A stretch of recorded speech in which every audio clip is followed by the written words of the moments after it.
Hi there everybody, this is David and welcome to 12 must-buy fall RPGs. To me, fall is like whenever school starts back up. That's like the tail end of August, September, October, November, and the days start getting shorter, they start getting colder, you go inside, you just want some like coffee, put on a sweater, cozy on up by the fire, and also cozy on up to a good RPG. So I want to go over 12 of those must-buy great fall RPGs, but first, let's have a word from our sponsor, which is another great cozy RPG. This video is sponsored by Affogato, which just released today. This is a captivating, story-rich RPG that combines innovative reverse tower defense battle mechanics with beautiful anime graphics. Here, you'll be setting foot in Aurora, a city enveloped in an eternal night and imbued with magic. Explore the bustling streets and encounter vibrant personalities, all while navigating compelling storylines as well as intense strategic battles. In addition to this, the creators of Affogato are giving away exclusive Steam keys to the full game, an opportunity that you do not want to miss. If you're as excited about this game as I am, simply head on over to the Affogato Twitter page to join in on the excitement and stand a chance to play the game for free. You'll find the link to their Twitter page as well as to the Steam page to try out the game for yourself in the video description below. And now with that, let's get on to 12 must-buy great RPGs coming out this fall. First up, we have Rhapsody Marl Kingdom Chronicles, to be released on August 29th for the Nintendo Switch, PS5, and PC. We're going to actually be starting off our list with 2 games coming out at the end of August. So while it is still technically summer, it is just right on the cusp of fall, and they're just both so fantastic that I really wanted to talk about them because you just can't miss them. This is actually a compilation of 2 sequels to the original Rhapsody game that were released in Japan for the PlayStation 1 back in the day, but they were never released here in America. So now I can go back and relive my high school years and cozy on up to some old friends as I dive back into the Marl Kingdom to see what my good friends and Shart is up to. Now though, it does come with some modern quality of life improvements as well as a completely redesigned and overhauled battle system. I even went so far as to pre-order the collector's edition for this one. Number 2, Sea of Stars, released August 29th for the PS4, PS5, Xbox, Nintendo Switch, and PC. If there is a better game to kick off that fall release schedule than this one, I have no idea what it is. Personally, I got Chrono Trigger for Christmas back in 8th grade, so every time I play that game, it reminds me of cozier, quieter, comforting times, and that's what I like in the fall. And Sea of Stars is directly inspired by that gem, and from what I've played and seen, it's just going to be a smash hit. And just as I ordered the collector's edition for Rhapsody, I went so far as to back this thing on Kickstarter, because I knew that I just had to have that physical edition of what is sure to be the #1 best indie RPG of the year. Number 3, Baten Kaitos 1 and 2 HD Remastered, to be released for the Nintendo Switch on September 14th. Nintendo went through a pretty dry spell during the late 90s and early 2000s, where they really didn't have very many RPGs on their systems. But the GameCube did have quite a few hidden gems, and this duology I would say is just chief among them. I first played these games back whenever I bought a Wii because I never did have a GameCube, and while at first I was put off by that card battle system, as well as the weird voice acting and the degradation of cards, I quickly got into it because of the deep plot, the great characterization, and the absolutely gorgeous world. And once I finished up that first game, I started up the second one the very next day. I just could not get enough. I was lost in the universe, and I just can't wait to lose myself there again. Number 4, The Legend of NAYUTA Boundless Trails, releasing for the PS4, Nintendo Switch, and PC on September 19th. I love a good action RPG, especially whenever they're beautiful, whimsical, and chock full of fun. This is a love child between the action of Ys and the story of the Legend of Heroes, and you play as Toa's grandfather, NAYUTA Herschel, exploring a world called Lost Heaven, which consists of 4 different continents, but those seasons are out of whack. And once you clear the continents and you restore it to its original season, you can go through the stages again and find more hidden secrets. Whirlpools might change to quicksand, or lakes might freeze over depending on the seasons. There are tons of objectives to accomplish in each stage, which keeps the game fresh, and I can't wait for this remaster. Number 5, Eternites, released for the PS4, PS5, and PC on September 21st. Something about this purple color palette, as well as the nocturnal universe that this game is set in, just screams fall to me. It makes me want to grab a blanket and some hot chocolate and cuddle up by the fire. This is a blend of action RPG goodness along with dating mechanics, where you fight through a post-apocalyptic world filled with danger, love, and adventure. An evil god has turned the rest of humanity into monsters, and you're out fighting for a cure as well as for those that you love. And rather than just limiting you to harem choices like most games do, there's actually a gay romance option. So that's a step in the right direction. Number 6. Dragon Quest Infinity Strash Adventure of Dai, released for the PS4, PS5, Xbox, Nintendo Switch, and PC on September 28th. I know nothing of this anime, I'll be the first to admit that, but I will also be the first to tell you that Dragon Quest is my favorite series of all time, and I've never missed a single entry, and I'm not about to start missing out now. This is a new take on the franchise through and through, as it is an action RPG.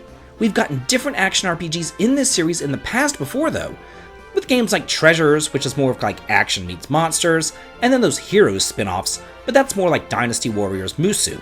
This is just a full-on traditional action RPG where you go off fighting with a party of 4 through a Dragon Quest II inspired land.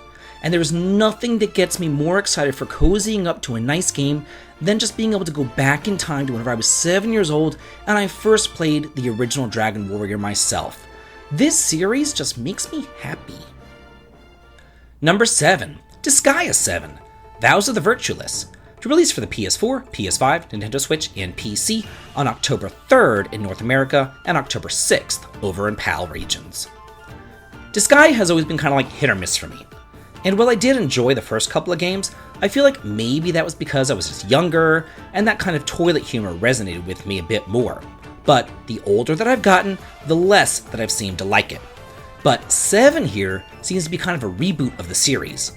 It doesn't seem to be taking place in the traditional version of the Netherworld that we've seen in the past games, but more like an Oriental-themed Netherworld. And sometimes it just takes a little slight change like that to freshen up a series and then renew some interest in it. Number 8. Cry Machina, released on October 24th in the US and October 27th in the PAL regions for the PS4, PS5, and PC. You might think that this is actually a sequel to Crystar, that cute little hidden gem action RPG. And while yes, it is developed by the same team, this isn't a sequel, it's more of a spiritual successor. And while there you fought your way through purgatory to save your fallen sister, here you play as a party of mechanical girls fighting to become real humans within a vast outer space structure known as Eden. Humans themselves have long gone extinct about 2,000 years ago, so you play as 3 Eves, basically the recreated psyches of deceased humans, who are tasked with restoring the rest of the human race and discovering the secrets hidden within the dark world of Eden. Number 9. Star Ocean 2R, releasing for the PS4, PS5, Switch, and PC on November 2nd. I feel like fall and wintertime can sometimes get pretty depressing.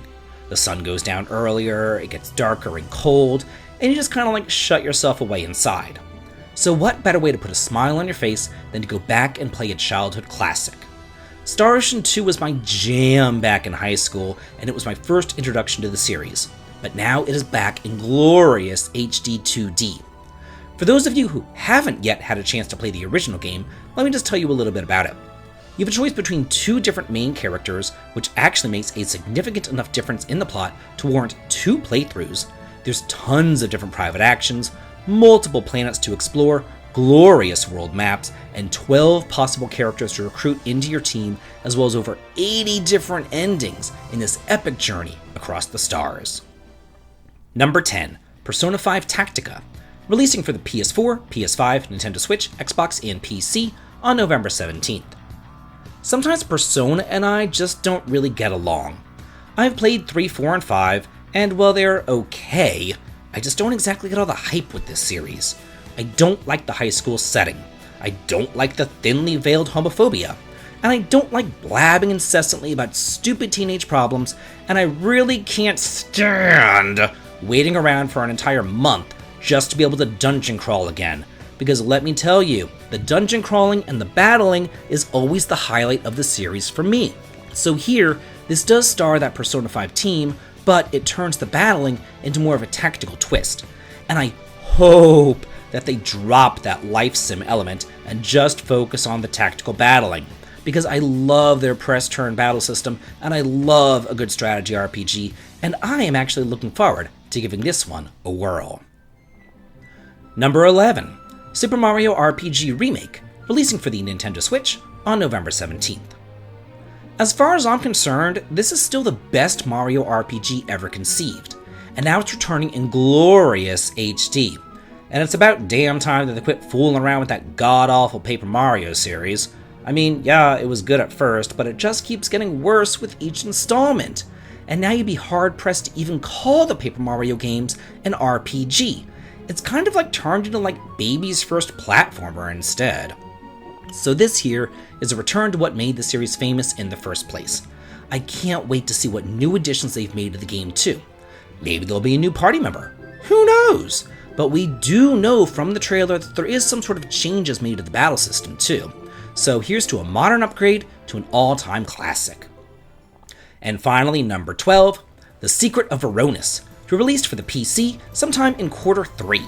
I'm telling y'all, Steam is an absolute treasure trove of some hidden gems.